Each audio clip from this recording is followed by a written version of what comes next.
Vivo লাভারদের জন্য সুখবর, কারণ ভিভোর নিউ ফোন যা কিনা পুরো বিশ্বকে অবাক করে দিয়েছে। যেখানে অ্যাপেল কোম্পানি আইফোন 14 নিয়ে ব্যস্ত, সেখানে ভিভো তাদের ড্রোন ক্যামেরার ফোন নিয়ে ব্যস্ত। মোবাইলে 16.5 ইঞ্চির ফুল অ্যামোলেড ডিসপ্লে ব্যবহার করা হয়েছে।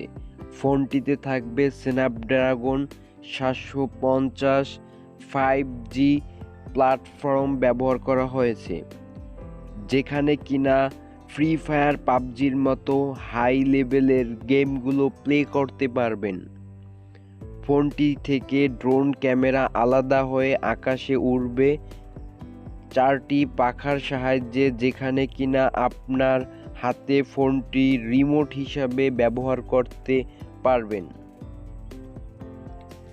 পাখির চোখে যেমন দেখা যায় ড্রোন ক্যামেরার সাহায্যে, ঠিক তেমনই দেখতে পারবেন। মোবাইলে ব্যবহার করা হয়েছে 6000 mAh ব্যাটারি। তার সাথে ফোনটিতে চার্জারে 65 ওয়াটের ফাস্ট চার্জিং ব্যবহার করা হয়েছে।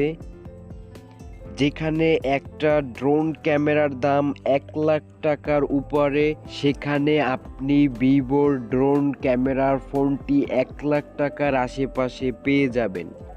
যদিও এখন পর্যন্ত নির্দিষ্ট কোন তারিখে দেওয়া হয়নি তারা কবে ফোনটি নিয়ে আসবে। ফোনটিকে তারা মার্কেটে নিয়ে আসলে সবাইকে অবাক করে দেবে।